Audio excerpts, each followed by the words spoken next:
Thanks for being with us tonight. I'm Blake Burman. This is The Hill on News Nation. Tonight, suspended from the service, 6 United States Secret Service agents reprimanded. Why the response to the assassination attempt against President Trump in Butler, Pennsylvania is coming right now. Also developing this evening, tear gas deployed as a possible immigration raid. Connell was following this throughout the afternoon. As there is that scene right now in parts of California, a large federal law enforcement presence seen outside a farm in that area. The White House addressing it moments ago. You have the right to protest. I support that. But when you cross a line on impeding us, you're going to be arrested. If you cross the line putting hands on an ICE officer, zero tolerance, you're going to be arrested. Plus, the pushback against Powell. Now it's not just the president with the complaints. Is the Trump administration laying the groundwork to try to charge the chairman of the Federal Reserve? But first tonight, here from the Hill, this is not a story we thought we were going to be talking about today, but here we are. The Pentagon enters the stock market in its bid to take on China. An announcement today resonating from Wall Street to out west in one that they most certainly saw in Beijing as well. Here's the story tonight. The Pentagon agreeing to purchase $400 million worth of stock in a company called MP Materials. The Pentagon now the largest shareholder and can own up to 15% of the company in the decade. So you're probably wondering why. Why now? Well, the company controls the country's only fully operational rare earth mine. It is the Mountain Pass mine in California's Mojave Desert. Rare earth minerals are found in lots of things that we use in our daily lives: smartphones, cars, computers, probably the camera that's shooting me right now.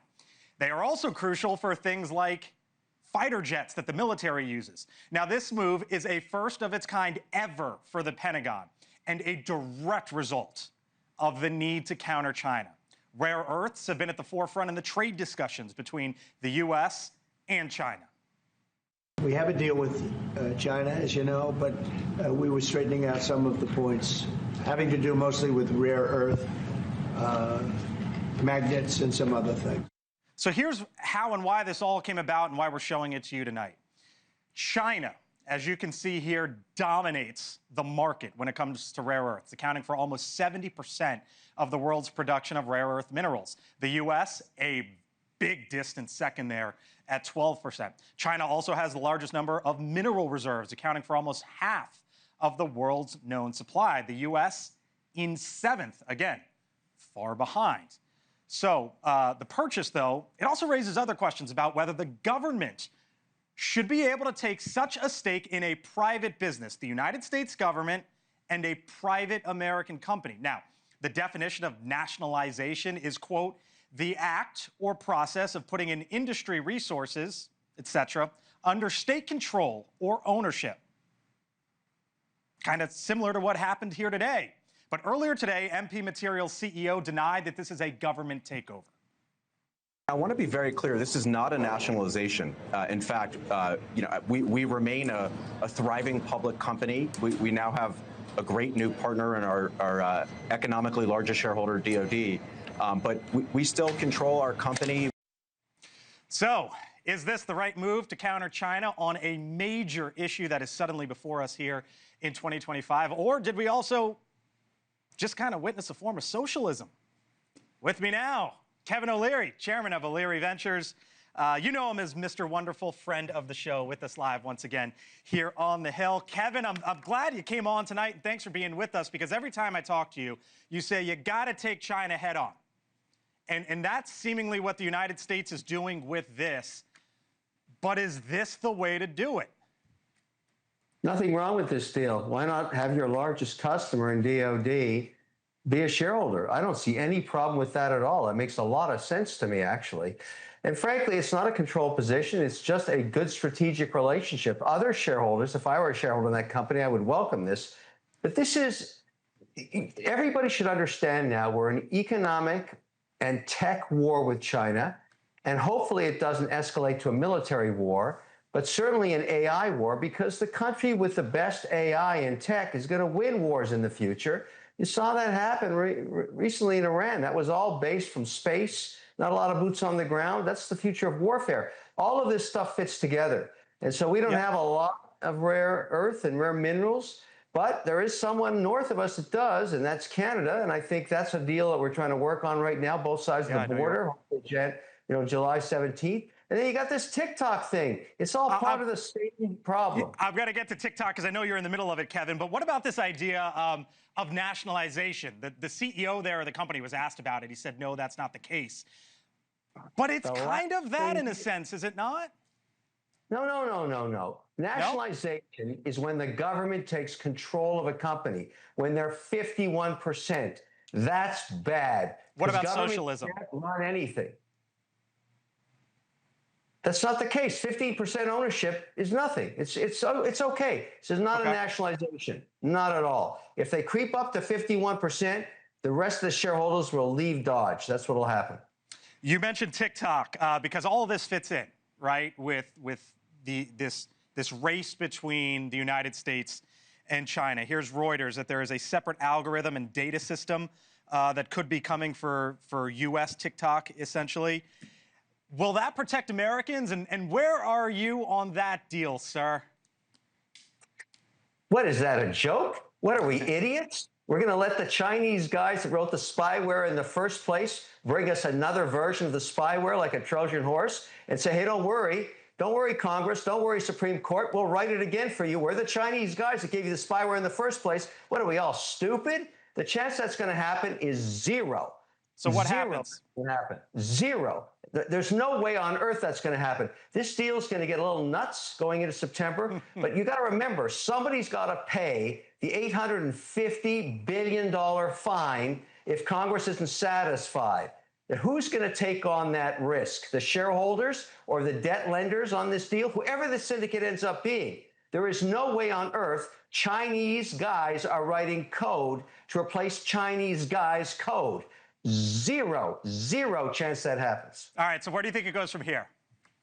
I think it's jump ball, 50-50 chance in my view right now that this thing just gets shut down. I mean, you got to think about the president. The only guy that can make this deal happen is Trump. He's got to get on the horn with Xi. Xi has the golden share, which is the problem in the first place. This company's controlled by the Chinese. You know that now, because only he can decide to sell it. And then whatever the solution is, you've got to deal with Congress and the Supreme Court, who made it very clear in a 9-0 decision, no Chinese code. Not some Chinese code, not a little itty-bitty dabble-do-ya Chinese code, zero Chinese code. And so that's going to be the problem. Now, I think the syndicate that forms will have to solve that problem and bring to Congress a package that makes sense. American ownership, oversight by maybe the DOD, whatever it is. This is spyware. Even the Chinese don't let TikTok operate in China. Their version of TikTok is only 3 hours for kids, and it's science and math videos. They give us the stuff here that's rotting kids' brains. Like, that's why we're shutting this thing down in the first place. Zero Chinese code. Zero. I hear you loud and clear. You know we appreciate you. Kevin O'Leary with us tonight here on the Hill. Thanks for being with us. We'll talk to you again soon. All right, joining me now, Mick Mulvaney, former Trump White House Chief of Staff, News Nation contributor. Hello, sir. Hello, Berman. You going to match that energy? We love Kevin. It's hard to do. I haven't had nearly enough coffee to do that, but no, he is fabulous. He's wrong, but he's fabulous. So you take the other side of this minerals deal. Why? I do, for a variety of reasons. First off, before we get into it, you think we're right by talking about this and making this as big of a deal as it is? Absolutely. Okay. It's why are you on the other side? It's a terribly dangerous precedent. There's all sorts of bad things with it. How? Tell me why you take that role. Where to start? Why does the company need it? Why can't the company get money from the private sector? Why does it need government money? What's wrong with the company?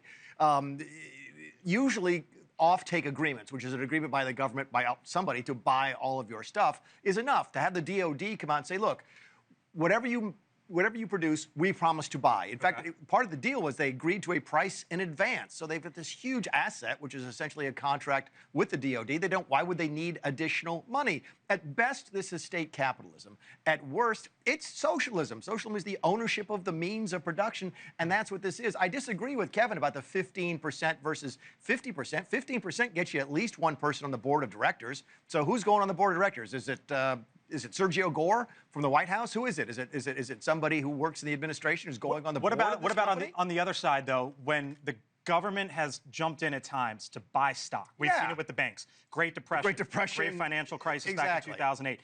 What if this is a crisis, Mick? I just showed you the numbers with 70% of rare earth minerals, and that's that cell phone, that's that camera, and that B-2 that just went into Iran, probably. A couple different things. First of all, when it happened at TARP, Republicans were against that for a lot of the same reasons. Many Republicans were, and the silence is just deafening today from the Republicans. I think you and I talked about before the show, the only House member we know that has come out has actually said something nice about this was Eric Swalwell, a Democrat. But come back to whether or not is it a crisis? Or I understand that critical minerals are critical.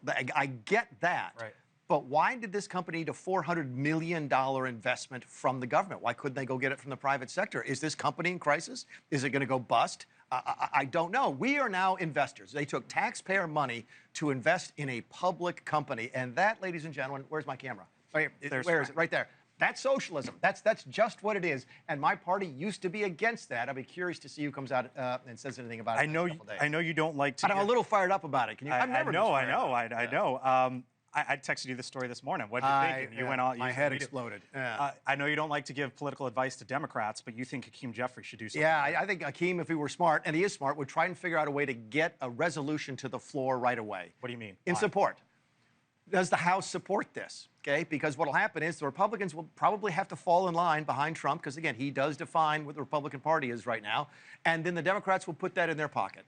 And 4 years from now, 8 years from now, whenever, when they want to buy a bunch of solar companies for their new green energy deal, they say, well, you know what? You guys were for government buying private companies when you were in charge, so now you got to be for it when we're in charge. This is a terrible precedent to set. You heard there the pro and the con. I would note, I was reading an article today about the One Big Beautiful Bill, and one of the things that's in it allows, I believe, for the purchase of more Arctic icebreakers. Why? China. And a lot of this comes back. I know you're not minimizing it. I'm just trying to sort of put a bow on all this here. By the way, the threat from China. We can do a lot of stories about what's in the One Big Beautiful Bill that nobody knows about yet. All right, Mick Mulvaney. Catch you later in the show. Kevin O'Leary, thanks again. Appreciate it. All right, still to come tonight here on The Hill. We've been watching this the last, I don't know, probably about 90 minutes or so. This is Camarillo, California, Ventura County. It is a law enforcement, we believe, maybe an ICE and Border Protection raid on a farm there. What is going on? The White House addressed this. We'll take it up on the other side of the break. Plus, Secret Service agents suspended. The fallout from the attempted assassination of President Trump.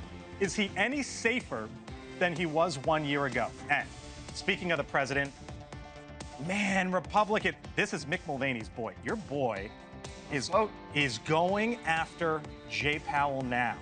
Yeah. What he's doing, why he's doing it. I'll get into that with Mick and the others later in the show. I thank you for being with us. I'm Blake Burman. I'll see you on the other side. 4 minutes. All right, welcome back here to The Hill on News Nation. Happening now in Southern California, and really been happening for the last hour and a half or so. This is an hour and a half northwest of downtown LA. Federal agents live look there. As we look now in Ventura County, are in the midst of what is being reported as an immigration and customs enforcement raid in Camarillo at a cannabis farm. Another one as well underway in a different location in Carpinteria. That's a little farther north, just south of Santa Barbara. The situation escalating in Camarillo. This is what we've been watching over the last couple hours or so as the camera swings there from our next star station, KTLA, there in Southern California. The protesters have been showing up. There have been tear gas, law enforcement in and out over the past 90 minutes or so. And over at the White House, Tom Homan, who, of course, is the president's border czar, was asked about all this. Here's what he said. You have the right to protest. I support that. But when you cross a line on impeding us, you're going to be arrested. If you cross the line and putting hands on an ICE officer, zero tolerance, you're going to be arrested. So yell and scream all you want. You're not going to stop ICE from doing our job. Joining me now is Steve Bennett. He is a assemblyman there in California, represents that area. Steve, nice to see you guys. Let's keep the live pictures up if we can. What do you know about what's going on there? Well, I don't know very much because I'm up here in Sacramento. This is a work day, and this is happening down in Ventura County, the county that I represent in Sacramento. I have had some reports, but I don't think any of us have specific details yet. I might push back a little bit. White House officials said everybody has the right to protest. We have no evidence yet that anybody's laid any hands on any ICE agents or impeded what they were doing. Well, I think he's getting at the general sort of what we witnessed in LA weeks ago. Certainly, but what we have, the situation we have in Ventura County is we have thousands and thousands of farm workers that have been here for decades, hardworking citizens contributing.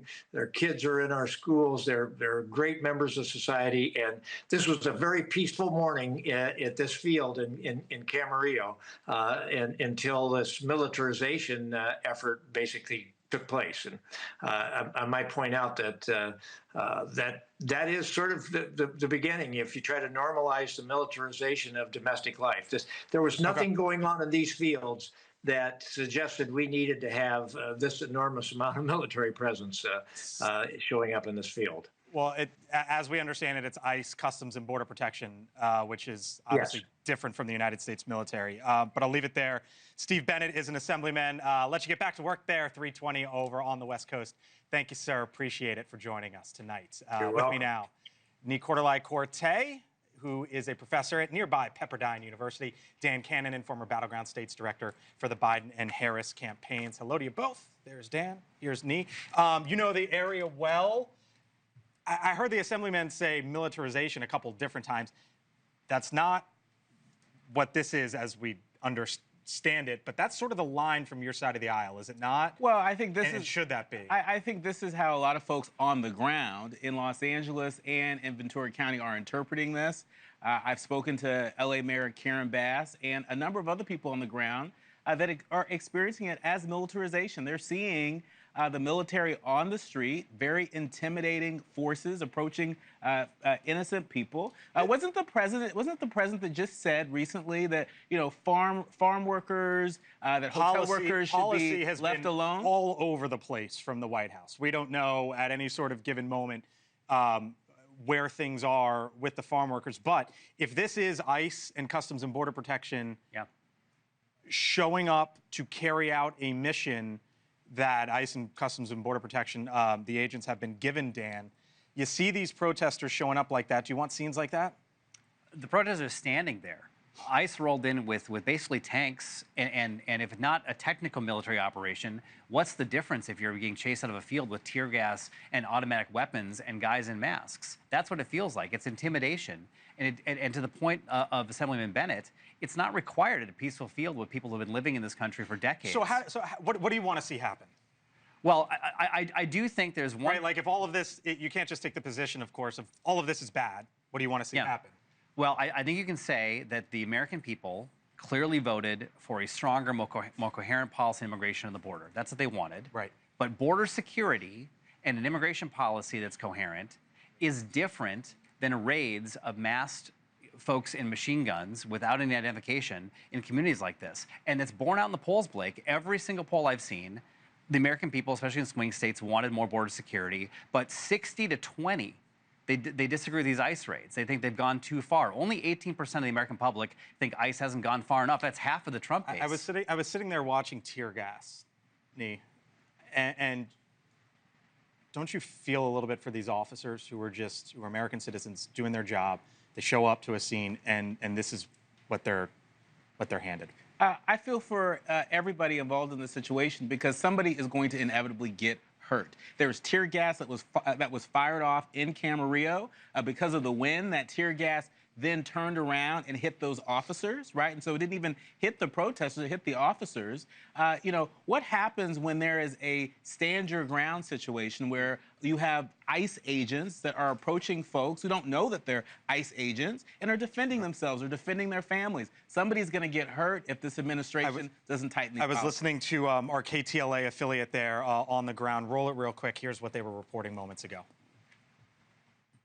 They're coming out in numbers. They're very organized. As soon as the video of this raid was posted to social media, they showed up in numbers. We have over 100 people here. Just some of the sights and sounds there. Camarillo, California. We'll leave it at that for the moment. If anything else happens there on the ground, and we hope it doesn't escalate. Live pictures throughout the hour as it happens. All right. Still to come tonight. Me, Dan, thank you. See you later in the show. Much more ahead here on the Hill. A moment burned in our minds. Someone tried to assassinate Donald Trump. Butler, Pennsylvania, basically 1 year ago. Now, new punishment for those who were on the ground, what the Secret Service decided to do, and why. New reporting from News Nation on the other side of the break when we return. News Nation revisits the assassination attempt on President Trump in a one-hour special. This is a hard moment for America. Digging into the investigation and how those affected are surviving. The plot to kill Trump 1 year later. Sunday, 9/8 Central on News Nation.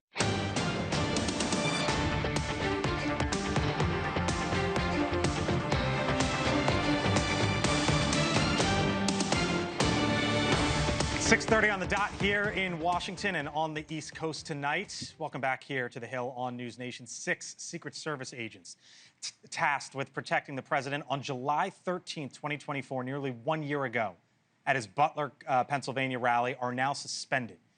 It's been nearly 1 year since the first assassination attempt on the president's life. If you want to really see something that said, take a look at what happened.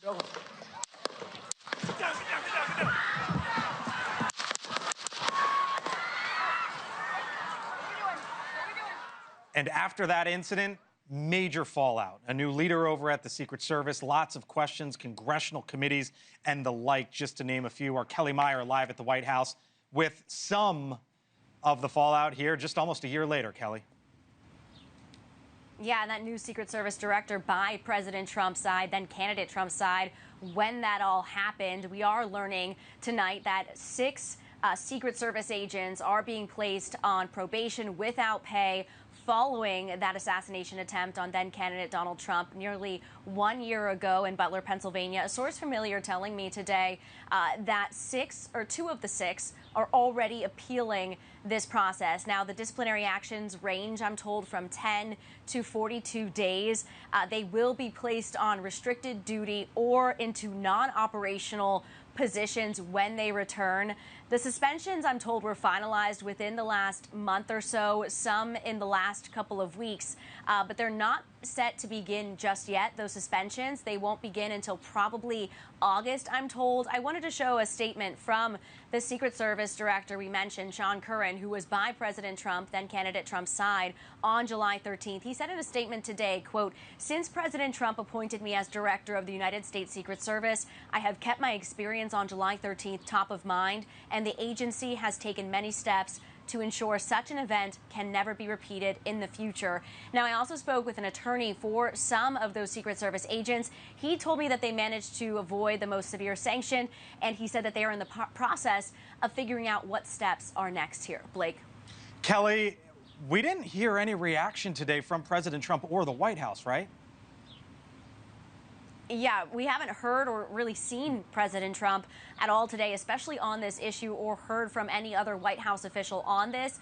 They are looking to the Secret Service statement that was put out here today, but it's an interesting position they're in. And of course, his new Secret Service director was by his side on that day.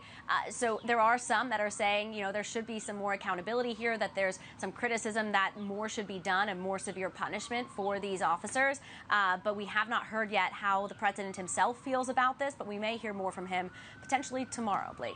All right, our Kellie Meyer live tonight on the North Lawn. Kellie, thank you. 9 days after the incident, lawmakers traveled to the Butler shooting site, where they walked the grounds, went onto the roof where the suspect fired those shots. Florida's Republican Congressman Carlos Jimenez was one of those lawmakers to visit Butler at the time. He said Secret Service was to blame. There's so many failures here, and they failed each and every single time, and that's what, allowed that shooter to take a shot at President Trump. I put this all on the Secret Service. It's their job to make sure that the scene is safe. It's all on them.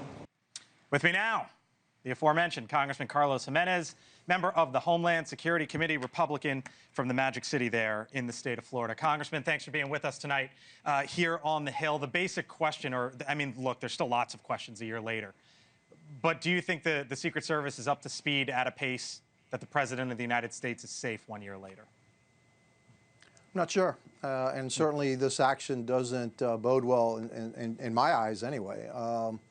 Look, there was an incident commander there from the Secret Service who botched the whole thing. I mean, I was there, I saw it, and it was very, very easy to see that where the shooter was a vantage point and should have been covered, and it wasn't. And so, you know, I see a lot of things went wrong in Butler, and I don't know who the incident commander there was for the Secret Service, but that person failed in their duty to protect then presidential candidate Trump. It strikes me that you say you're not sure. And look, nothing's guaranteed going forward, right? Absolutely nothing. So that, you know, I understand it from that perspective. But why are you not sure that the president of the United States now is as safe as he could potentially need to be? Because nobody lost their job. All right. I mean, here you were. The incident commander, whoever was in charge of that scene, at least that person, botched the whole thing, totally incompetent, and the worst you had is like a 40-day suspension. Some people needed to lose their jobs over this, sent a clear signal that this will not be tolerated. So look, this was. I'm not sure. I'm not sure that that message has gotten through yet. And so we need to look at it, see what changes they have made in the Secret Service, and how they go about protecting the President of the United States. So. This is, personal for you in a sense, but Sean Curran, who runs the Secret Service now, was feet from the president, was carrying him off the stage. So this is obviously personal for him, and I'm sure probably thinks about this every day or close to it. Does he need to do more then? It sounds like you're a little disappointed, and the reason why I ask is because he was there and he's now running the show. Yeah, well, obviously somebody didn't do their job. Somebody allowed a 20-year-old kid to get on a roof, have a clean shot at the President of the United States, and we didn't know it until he started firing. And it wasn't like it was a really secret location. He wasn't in the bush somewhere. He was out in the open. I was there. I was on top of that roof. All right, I'm telling you right now. Okay, and the fact that you had snipers that were hidden, the snipers that are supposed to be covering that, actually were hidden by a tree. That in itself is incompetency. And then that nobody actually covered that roof, that they couldn't have eyes on that roof, the whole time. No, man, that doesn't sit well with me. And I would have expected a heck of a lot more from the Secret Service. I don't know who this gentleman is, and maybe he's really close to the president. Right. But I'll tell you what, somebody botched it, and if somebody botched it that hard, to that degree, where the President of the United States, the future President of the United States, was this far from getting killed, then somebody need to pay the price. Okay, and I don't think 10 days, 40 days suspension is sufficient. And you're talking to a guy that used to be mayor of Miami-Dade County. I was going to say, you used to run the police and fire departments. Okay? You know this. I've known you for 15 years or so. I was going to note your history here, and that that's part of the lens of which you view this. You are now a congressman, though. The 46 recommendations were made by Congress. The U.S. Secret Service implemented 21 of them. 16 are in progress. What's your hope for the agency going forward? Well, I hope that the agency learns from this and does not repeat the same mistakes. Obviously, there was complacency here, or maybe they need better training to what it takes to protect the President of the United States. They completely botched Butler. I mean, completely. I've never seen anything like it. When I got there, I said, it just took me like 5 minutes to figure out exactly what had happened and where the failures were. There were a bunch of different failures there. And you know what? President Trump is very, very lucky. By the grace of God, President Trump is alive today. We'll leave it there. Carlos Jimenez, Republican from Florida, sunny South Florida behind him there, as you can see, with us tonight here on the Hill. Thank you, sir. Talk soon. My pleasure. A programming note, by the way, for this upcoming weekend, News Nation will air a 1-hour special, The Plot to Kill Trump, 1 year later. what we are still learning about the investigation. Plus, a congressional task force member joins the show live. That's Sunday, 9 o'clock Eastern, only on News Nation. Check it out then. But before then, here's what's coming up next on The Hill. We have a Fed chairman that if he was doing his job properly would lower interest rates. President has been absolutely hammering that man right there, Jerome Powell, the chairman of the Federal Reserve. But are Republicans, some of them in this town, laying now the groundwork for charges for that man right there? The letter came from Russ Vought today, and the man who probably knows him better than anyone else in this town with us on the other side. Stay with us. All right, live pictures real quick right now out of Ventura County, California. We've been keeping an eye on immigrations and customs enforcement, Customs and Border Patrol agents, we believe as well, there on the ground. A raid there at a farm in Ventura County. This courtesy of our chopper from our Next Star station, KTLA. They were just panned off to the side a moment ago, and we saw a pretty big scene there involving tear gas. We will continue to keep our eyes on that scene as it warrants out there in Southern California. Also tonight, here from The Hill. If he didn't consider himself on notice before, Jay Powell, the chairman of the Federal Reserve, now just might have to be squirming in his, well, chair. After receiving a letter today from Russ Vought, the director of the Office of Management and Budget, reading in part, quote, "The president is extremely troubled by your management of the Federal Reserve." It goes on to say, instead of attempting to right the Fed's fiscal ship, you have plowed ahead with an ostentatious overhaul of your D.C. headquarters, about $700 million and counting. Now, we tell you this because the letter goes on to request answers to 11 questions about Powell's, or at least the construction, a project over at the Fed, and they want to know about it within the next 7 days. During the cabinet meeting on Tuesday, the president was asked if Congress should investigate the renovation. This is at the main Federal Reserve building here in Washington. And this was the president's response. Watch. It's okay with me. I think he's terrible. I think, look, we're paying, I call him too late. T-O-O, too late. Like Too Tall Jones for the Dallas Cowboys, right? Too late. He's always late. But he wasn't late with Biden before the election. He was cutting him like crazy. It didn't help too much, did it? So there's a big project to renovate the Federal Reserve. Powell was testifying up on Capitol Hill recently. He was asked about the accusations of egregious spending. Watch. We do take seriously our responsibility as stewards of the public's money. And the other thing I would start with is no one in office wants to do a major renovation of a historic building during their term in office. You much prefer to leave that to your successors. And this is a great example why. It is the latest chapter in an ongoing battle involving one of the most powerful people in this town. Full panel now. Back with me, Mick Mulvaney, News Nation contributor, former Trump chief of staff in the first term. Annalise Keller is the former communications director for Republican Senator Cory Gardner.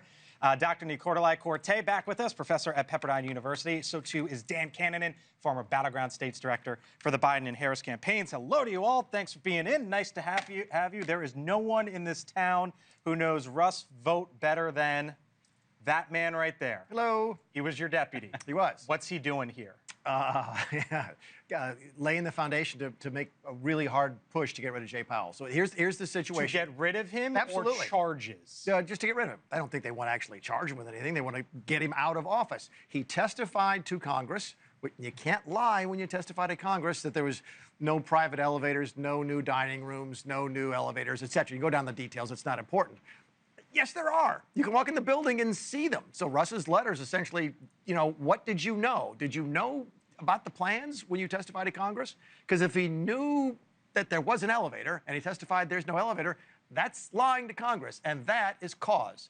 And the president, well, it's unclear. Actually, it's probably clear the president cannot fire Jay Powell because he doesn't like him. He absolutely can fire him for cause, and lying to Congress would be cause. But they also want to investigate him. And the reality is, as you just said, they can't fire him. Right? Yeah. They don't believe they can fire him. So the next thing is, okay, let's investigate him. And then I guess that leads to the question, is that lawfare, which your side of the aisle railed against nonstop, and rightfully so, as it turns out, in the past election?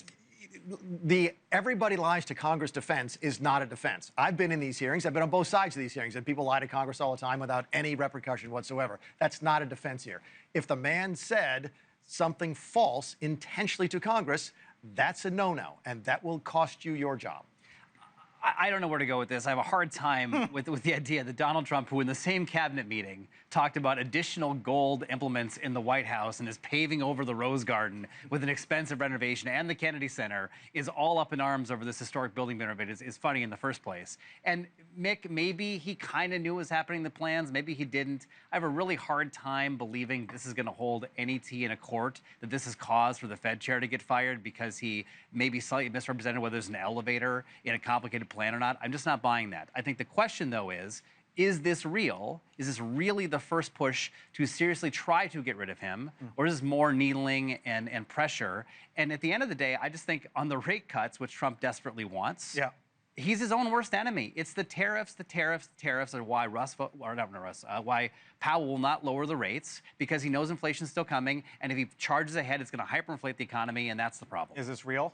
I think he's absolutely trying to get rid of Powell. I think he wants him gone. He's been absolutely crystal clear that he wants him to be fired, and I think he's using Russ Vought as his attack dog, and he really is pushing this narrative, and I don't think that it is really that consequential, you know, how hefty it is. I think what we learned in the Supreme Court, we were talking about that earlier, in March, really came forward and said, look, you cannot fire the Fed chair. You cannot go forward with that. So I think now this is laying the groundwork. There could be more, but I absolutely think that it is part of the effort to get rid of him, because that's kind of the way that Trump does business. He, you know, throws it all out there and, you know, has some unique approaches in trying to get things done, and I think this is absolutely what he's doing. Nicola, I was looking, this really all started with not all started, but gained some momentum with Bill Pulte, who's the director of federal housing. He put out a statement a week ago. He said, speaking of Powell, stinks to high heaven, and he lied when asked about the specifics before Congress. I mean, the false outrage here is astounding. Folks are more outraged by this than the Qatari plane. Remember the $1 billion Qatari plane? You want to talk about ostentatious behavior, ostentatious purchases by this administration? Look, Jerome Powell, he's the Fed. He controls the rate. This is all about controlling the rate.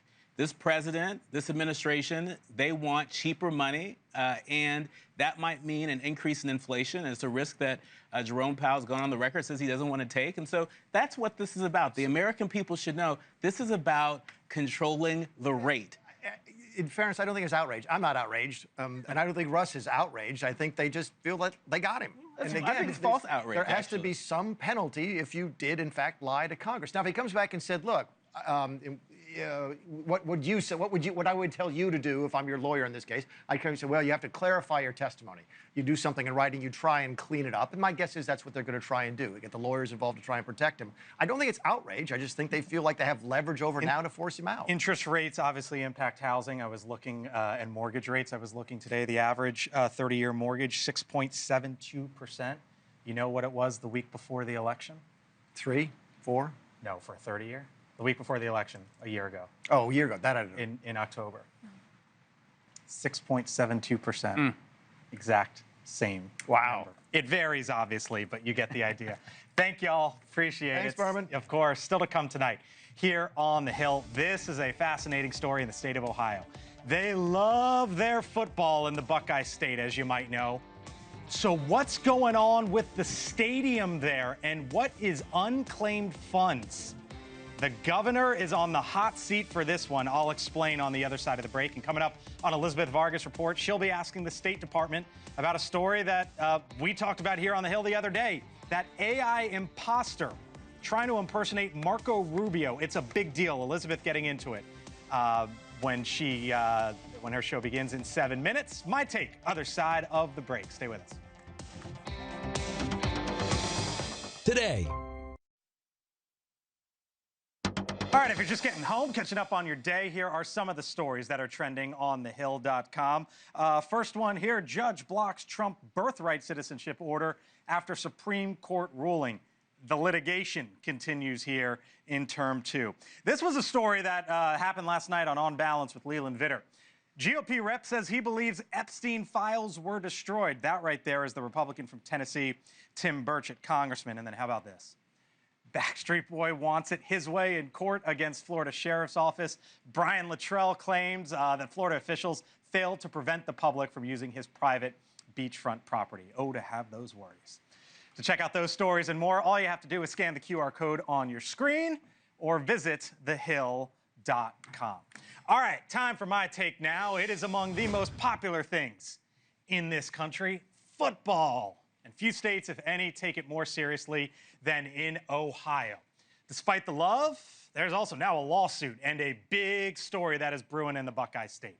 As the Columbus Dispatch writes, Ohio planned to use unclaimed funds for Cleveland Browns Stadium hit with lawsuit.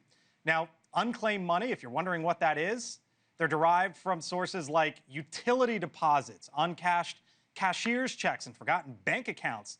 And in Ohio, that adds up to some $5 billion. Now, $600 million of which is now planned to go towards construction of a new $2.4 billion stadium for the Browns. That'd be a big win for an organization that hasn't had much to celebrate in years.